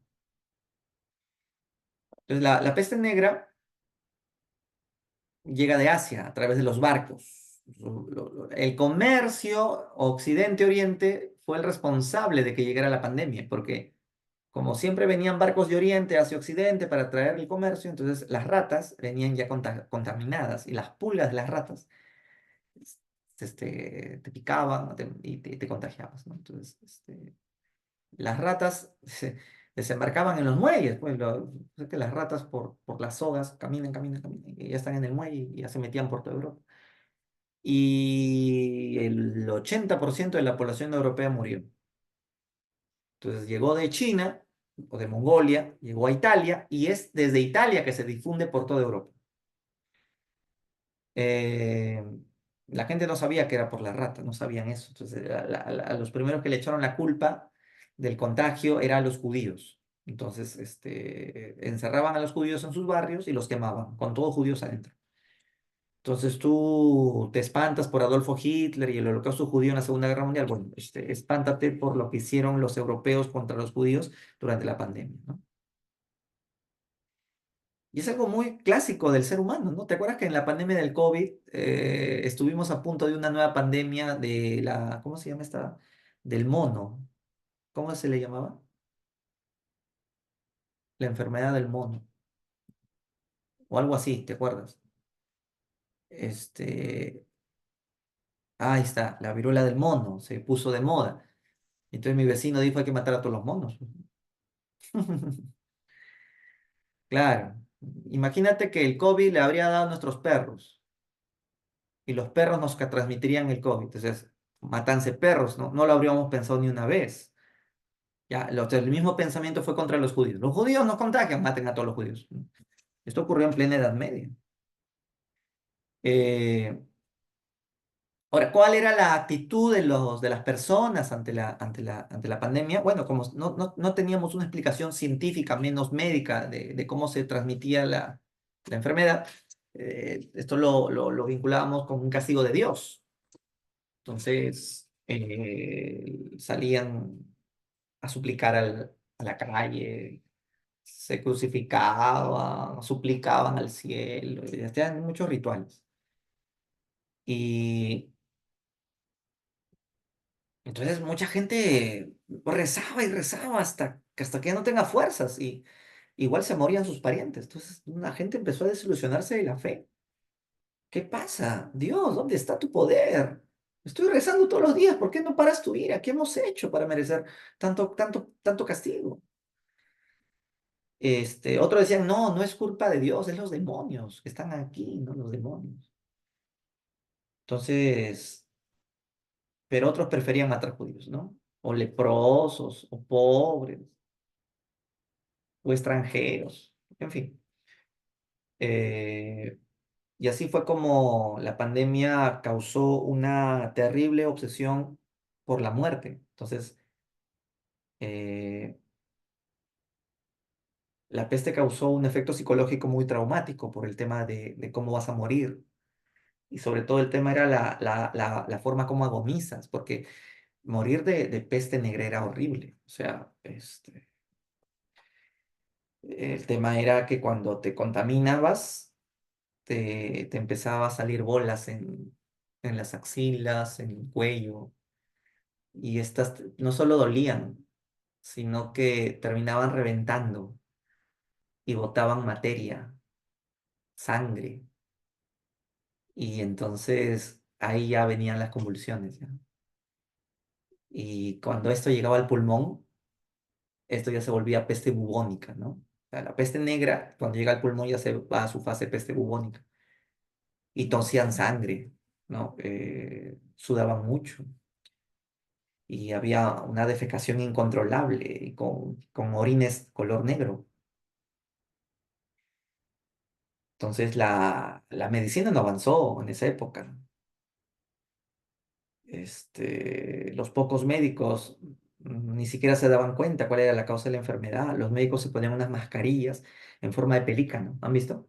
Unos doctores, unas mascarillas en forma de pelícano para que no choque con la enfermedad su nariz o su cara. Hubo una gran mortandad, ¿no? Entonces la idea de la muerte es imaginada como una mujer con su capucha negra, pelona y con su pico, ¿no? Esa imagen que tenemos en las películas de terror de la muerte, esa es una imagen creada en la Edad Media. Eh, entonces, como los señores feudales veía que sus siervos se morían por la peste, surgió otro problema. Entonces, mira, si tú eres un señor feudal, tienes 100 campesinos y solo te quedan vivos 5, los demás se murieron de la peste, ¿qué vas a hacer con los 5? Les obligas a que trabajen más, que hagan el trabajo de los 95 muertos. Entonces, ¿qué consecuencia trajo eso? Pues que los campesinos se subleven. En Francia se sublevaron. La gente quiere matar al señor feudal, quiere quemar los castillos. Entonces, eso va debilitando mucho más el sistema feudal, como te dije. Mucha gente empieza a buscar refugio del campo, se traslada a la ciudad. La ciudad la cosa no era tan buena tampoco, porque igual las cosas que estaban muy caras, no había trabajo, no había comida. La gente igual migraba, no querían estar más en el campo. La gente moría en cantidades horribles. Y entonces todo esto es lo que va a matar la Edad Media. O sea, la crisis, como ya te dije, empieza por la pequeña era glacial, genera crisis agrícola, lo remata la peste, disminuye la población, los señores feudales se debilitan porque no tienen mano de obra, y entonces el rey recuperará poco a poco su poder. La monarquía se va a ir fortaleciendo, ¿no? Ahora, súmale a esto, y vamos ahora sí a leer esta lámina, dice que entonces estamos en la crisis, ¿no? La crisis es este proceso en la cual, si bien la economía tuvo una etapa de expansionismo, luego vino una parte de que sucumbió todo, ¿no? Por la pequeña glacial, ya no hay producción agrícola, escasean los alimentos, hambrunas, todo lo que ya te dije, y la peste. Ahora, dentro de las características de esta crisis, también tenemos que sumarle algunas guerras, que no sé si estás leyendo, son dos importantes guerras. ¿Cuáles son?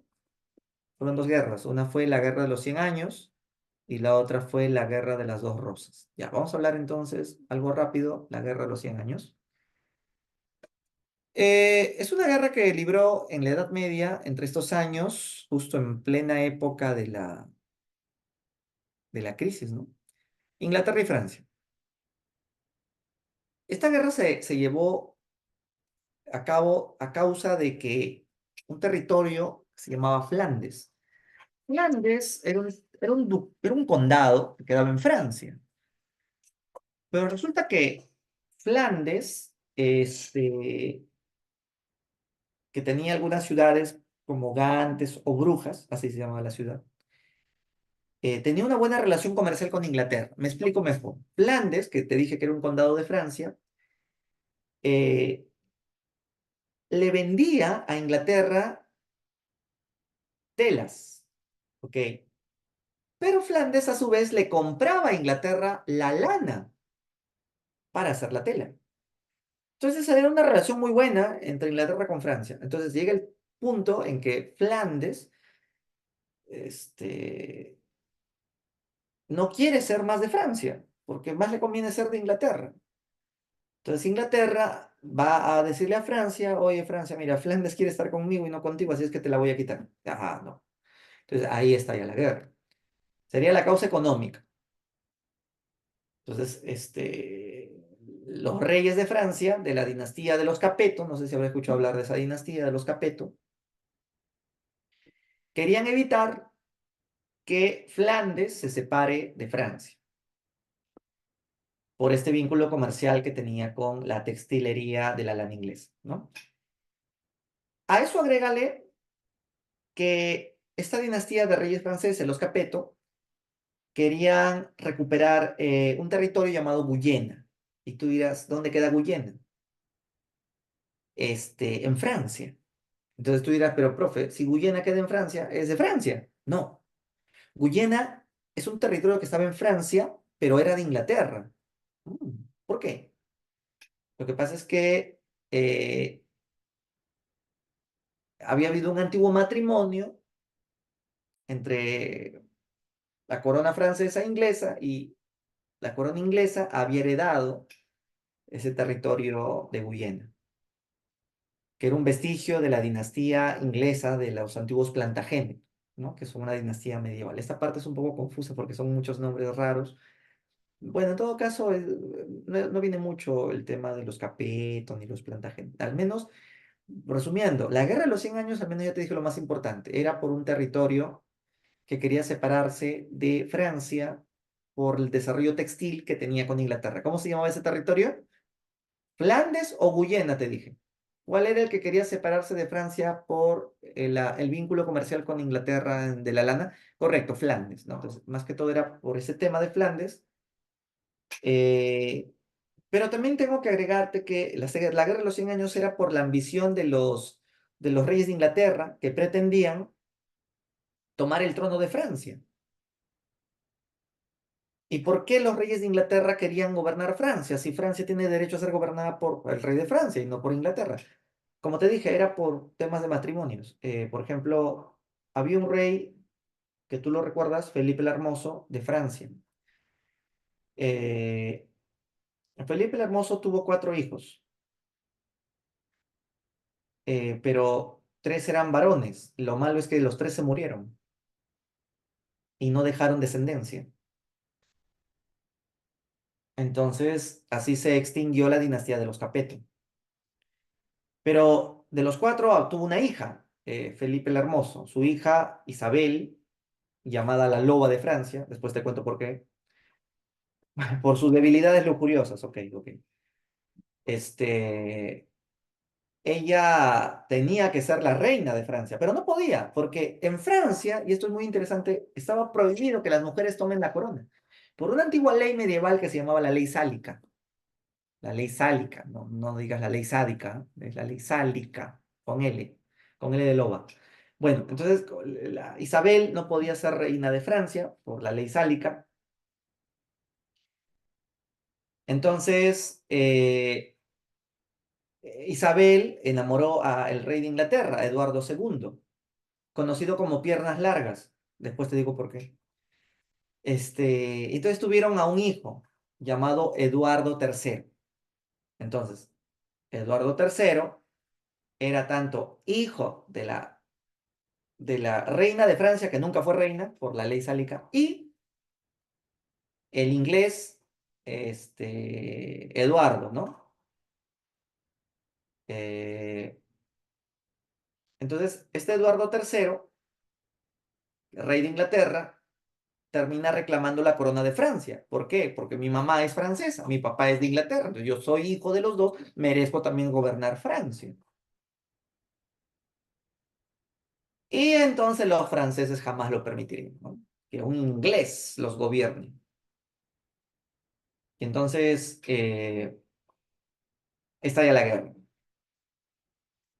El problema de la guerra es que duró más de 100 años, solamente que se llama de los 100 años. Lamentablemente Francia empezó perdiendo. Entonces ya Francia no sabía cómo hacer, hasta que apareció una chibola de 14 años que se llamaba Juana. Y Juana habló con el rey de Francia y le dijo, Su Majestad, déjeme dirigir la guerra. Ay, chiquilla, pero eres una niña, ¿cómo te voy a dar, no, la responsabilidad de mi ejército? Su Majestad, Dios habla conmigo. Dios me ha enviado a liberar a Francia y derrotar a los ingleses. Entonces, eh, ni sabía ni leer ni escribir, imagínate. Pero tenía algo en sus ojos que le brillaba. Parecía que estaba iluminada. Entonces, lo que pasa es que un día, dicen que cuando ella era niña, escuchó la voz de un ángel y, y el ángel le dijo, Dios me ha enviado y yo te ayudaré a que sigas piadosa. Después le dijo, permanece buena, Juana, y Dios te ayudará. Entonces, eso le dijo el ángel. Y años más tarde, Juana seguía escuchando voces, ¿no?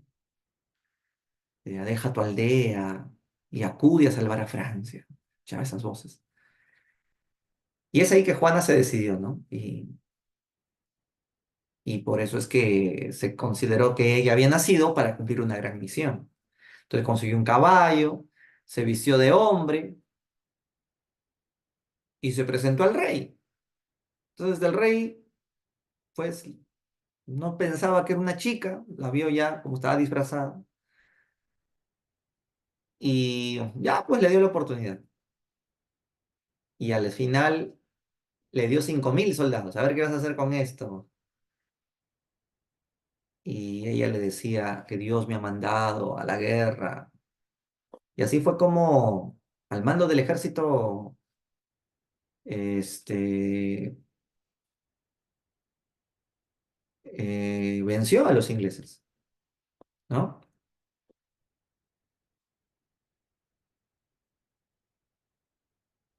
y se dejaba guiar por Dios nada más.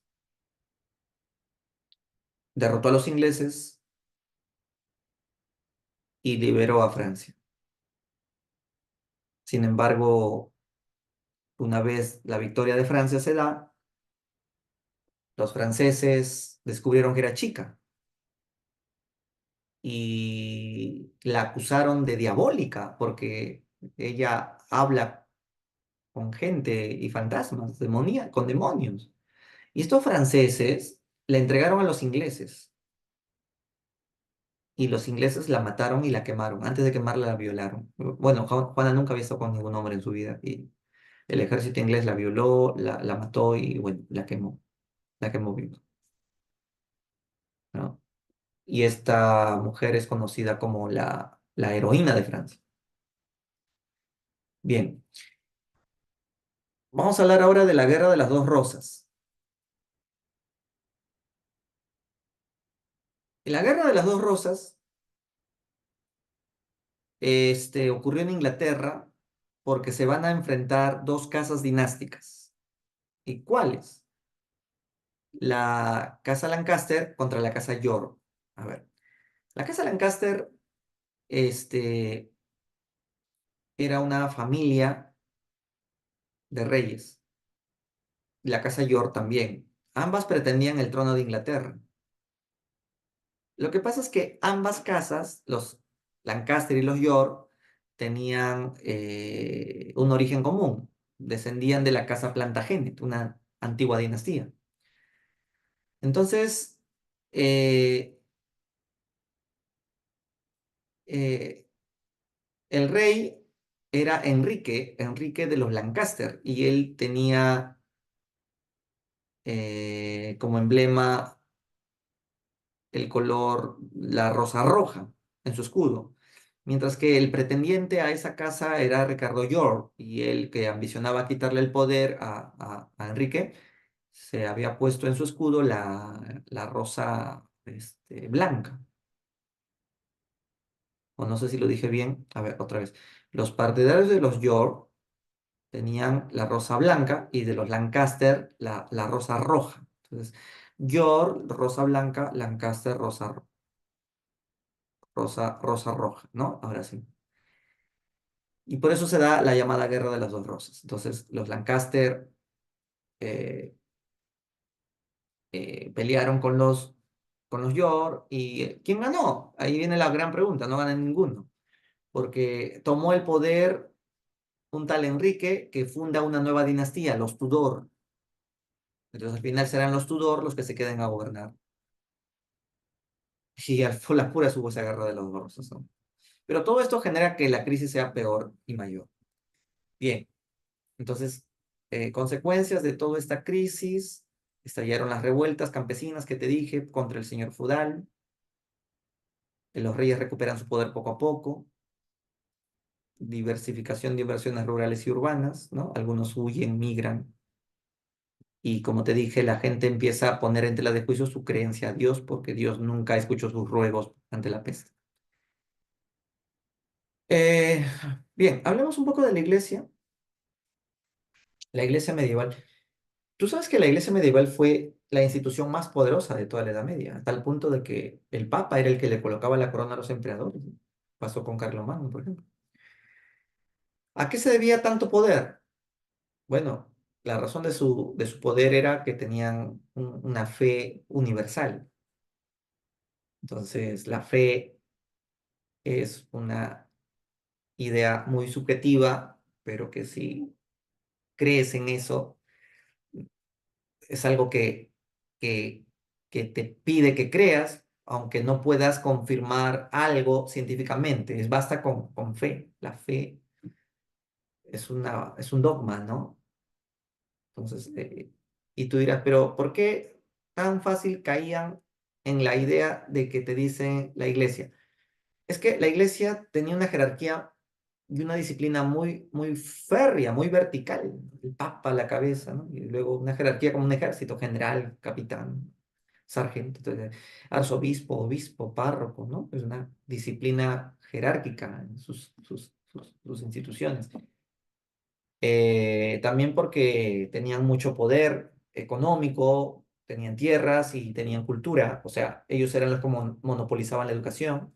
Ellos eran los únicos que te podían explicar los misterios del mundo. Adán y Eva son los primeros humanos. Pobre que tú digas que nosotros venimos del mono, pues, la iglesia te excomulga o te quema por ser tan hereje al hablar y blasfemar contra las cosas de Dios. Entonces su gran riqueza material tenía muchas tierras en realidad. Y la iglesia podía manipular a los pobres, ¿no? Para que no cuestionen a la iglesia, ¿no? El poder espiritual. Somos los sucesores de San Pedro. ¿Quién eres tú para cuestionar nuestras ideas de fe? No, pero yo creo que está mal que ustedes cobren impuesto llamado diezmo. ¿Cómo es posible que pienses eso? Si en la Biblia dice que está bien cobrar el diezmo, ¿en qué parte dice eso? Acá lo interpreto yo. Y por blasfemar en contra de la fe te vas a quemar. Entonces ese era el poder que tenía la iglesia. Eh, Hay dos tipos de clero, el clero secular y el clero regular. ¿Cuál es la diferencia entre ambos? Es que el clero secular son aquellos religiosos que están en contacto con el mundo pecador, con el mundo mundano, con nosotros. Por eso ahí está el Papa. El Papa visita países, toca a la gente, les da la mano. ¿No has visto, no? En la televisión. Es el Papa, el cura de tu barrio que hace la misa, el que ¿no? te echa el agua bendita, el que te hace comer la hostia, ¿no? Y todos ellos pertenecen al clero secular. Eh, entonces viven en contacto con el mundo pecador y celebran los sacramentos, por supuesto, ¿no? Mientras que el clero regular son los que más bien viven una vida de recogimiento, viven internados en sus conventos, no paran en contacto con el mundo de afuera, viven bajo reglas muy estrictas, ¿no? Eh, Dedicados a la oración, al estudio.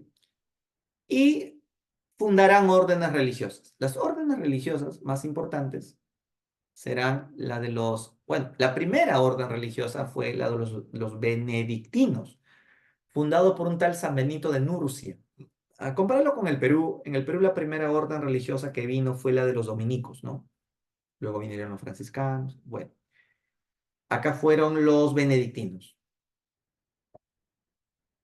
Y eh, luego vienen los dominicos también. Bueno, luego aparecen los dominicos, los franciscanos allá en Europa. A estas órdenes religiosas también se les considerará órdenes mendicantes. ¿Y qué quiere decir eso? Mendicante quiere decir que tienen que tener la apariencia de mendigos. Entonces, la pobreza te acerca más a Dios. A más pobre, estás más cerca al cielo. A más rico, no vas al cielo. Entonces, por eso sí se llaman mendicantes. Aquí destacó, pues, San Francisco de Asís, fundador de la Orden de los Franciscanos, ¿no? San Francisco de Asís, un italiano, era hijo de un millonario, pero despreció una vez a un mendigo. Entonces Dios le habló, le dijo, sigue al Señor. Ahí Francisco empezó a cambiar un poco, ¿no? Se volvió solitario, meditaba bastante. Un día caminando se cruzó con un leproso que le tendió la mano. San Francisco, pues, se asustó y se tapó la nariz y se fue.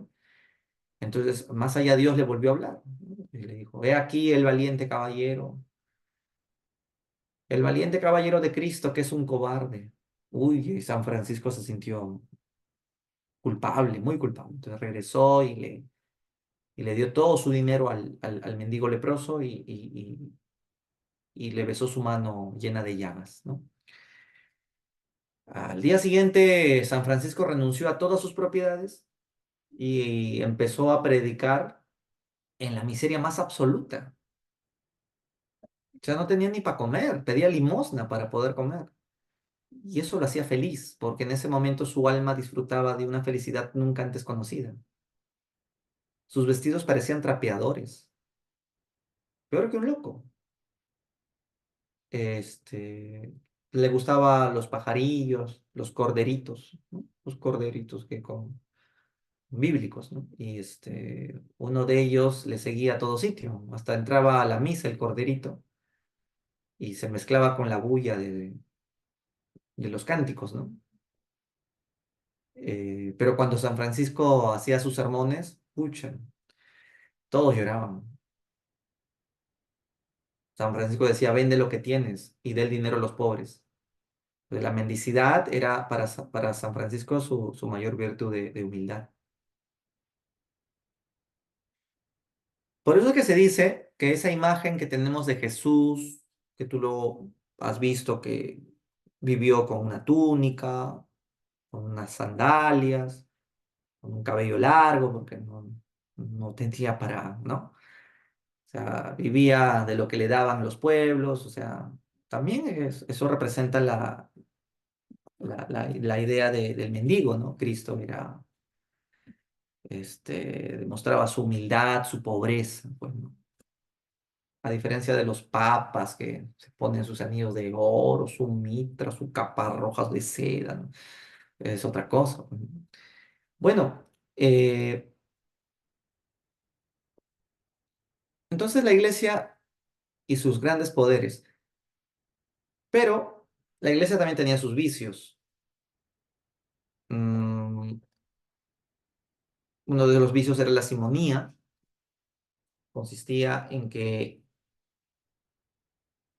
si quieres ser cura o quieres ocupar un cargo en la iglesia, lo compras, no importa que no hayas estudiado. Eso se llama corrupción, tráfico de influencias. Eso había. El otro es el nicolaísmo, que no querían respetar el celibato, tenían sus hijos con las monjas, y bueno, y el otro era la corrupción que siempre hubo en la iglesia medieval. Y tú dirás, ¿y por qué en esta época no había gente así tipo Lutero que salieron a sacarles el fresco a la corrupción de la iglesia? No se habían, solo que si, si tú criticabas a la iglesia, lo primero que te iban a hacer era quemarte. La Inquisición te quemaba. Si la iglesia estaba de, de, de, de- de- de ánimos, te excomulga. Si está de malas, te quema. Y mira que también la iglesia perseguía herejes. Toda la especialidad de llevar a la Inquisición era los herejes. Las herejías más terribles fueran la herejía albigense. Primero, ¿qué es una herejía? Una herejía es creer en Dios, creer en Jesús, pero de una manera distinta a como la iglesia quiere que creas. Es una herejía. Pues, acuérdate que había la herejía de los arrianos, que eran de origen bárbaro, que creían que Jesús era más humano que divino. Pero la peor herejía fue la de los albigenses de Francia. Los albigenses decían que todo lo que es material es satánico. Sí, solo lo espiritual es divino. Entonces, si tú dices que lo material es satánico, la iglesia católica es satánica, porque la iglesia está hecho de piedra y la cruz de Cristo está hecho de madera, todo eso es satánico. Por decir eso, la iglesia católica no aguantó y creó la Santa Inquisición por primera vez para perseguir a estos herejes albigenses, ¿no? Bien, eh, entonces es una forma de represión. Excomulga significa que eliminan los sacramentos y la Inquisición te llevan a un juicio y te pueden llevar a la hoguera también.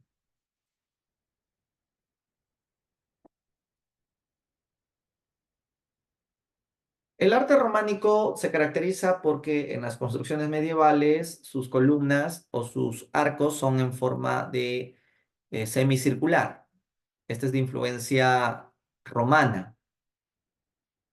En cambio, el arte gótico, que también es medieval, ese sí es propio de los bárbaros, se caracteriza por tener un punto medio y de ahí salen como si fuera la mitad de un ojo. Compara nuevamente con el románico sí es perfectamente semicircular. como un arco. En cambio, el gótico no se ve el semicírculo, se ve más bien la mitad de un ojo, por eso se llama ojival también, o gótico por los godos. En el caso de la educación medieval, predominaba la escolástica. No olvides que también surgieron universidades, obviamente que eran universidades manejadas por la iglesia. Este, la universidad entonces nace aquí como una asociación intelectual. La más antigua fue la Universidad de Bolonia, luego viene la Universidad de Oxford, y seguían habiendo las escuelas palatinas, monacales y catedralicias, ¿no?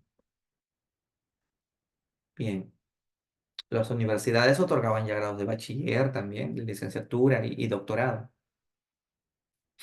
Cuando te graduabas, te paseaban con un gorrito en la cabeza, ¿cómo se llama? El birrete, y eras aclamado por los amigos. Es una herencia todavía que queda, ¿no? En las universidades todavía se hace, ¿no? Tiras tu birrete y ya eres graduado. Bien. La filosofía medieval, ahí destacaba la escolástica. Su máximo representante fue San Agustín.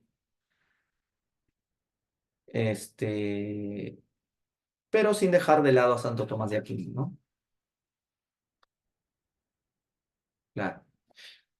En la escolástica es la mezcla de fe con la razón.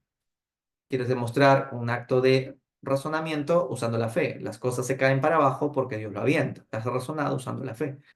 Razonar con la ciencia es las cosas se caen para abajo porque hay la ley de gravedad. Es distinto.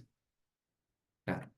Bien, y lo que ya te conté, el fin de la Edad Media, la crisis medieval, y la peste y todo eso, ¿no? Perdón por la ratita que no encontré otra. Y ahí están las ideas que tienen sobre la muerte. La muerte vista como una mujer pelona, ¿no?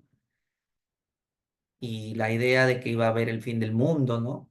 ¿No? Los Simpson lo pronosticaron, no sé, por si acaso lo puse ahí, en el año 1000, ya, pero todo esto termina con la caída de Constantinopla, que también ya lo vimos, y ya se inicia un mundo moderno, ¿no? Un mundo diferente, que lo vamos a ver en otro momento ya. Bien, hemos terminado la clase de la Edad Media, todos los temas ya. Y lamentablemente el tiempo se nos ha ido y ya no hay tiempo para las claves, así es que lo que vamos a hacer es, les voy a pasar ahorita el archivo donde están las claves para que lo hagan de tarea en casa y lo comparen con el archivo de claves, ¿ya? Entonces ahorita lo voy a pasar, dame un segundo. En el chat, ¿no? En el chat lo voy a pasar. A ver, lo tengo por acá. Semana 7. A ver. Ah, acá está.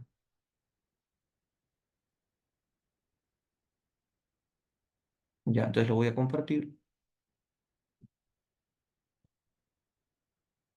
Un segundo, no sé qué pasó. Ahí, ahora sí.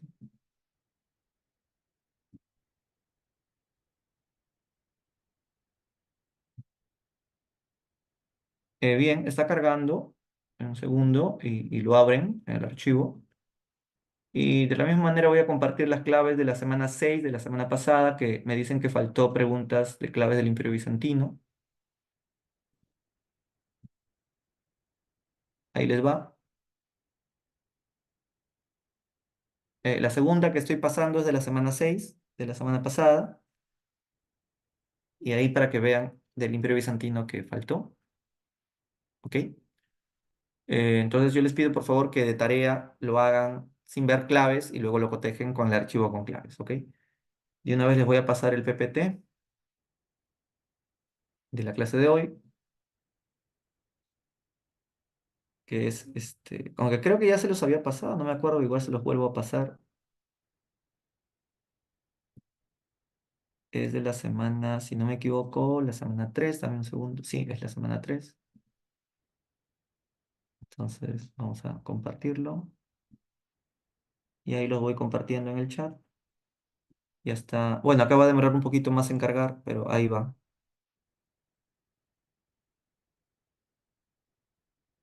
Ya, listo. Entonces, ábranlo, guárdenlo y ahí están los materiales. Ahí está, para todos les estoy mandando. ¿Ok? Bien, chicos, la próxima semana hacemos la Edad Moderna. Si tienen alguna pregunta sobre la práctica o las claves que les estoy dando, si alguna clave no les parece, con confianza, próxima semana me las pasan o me las comentan, ¿sí? Y explicamos, no hay problema.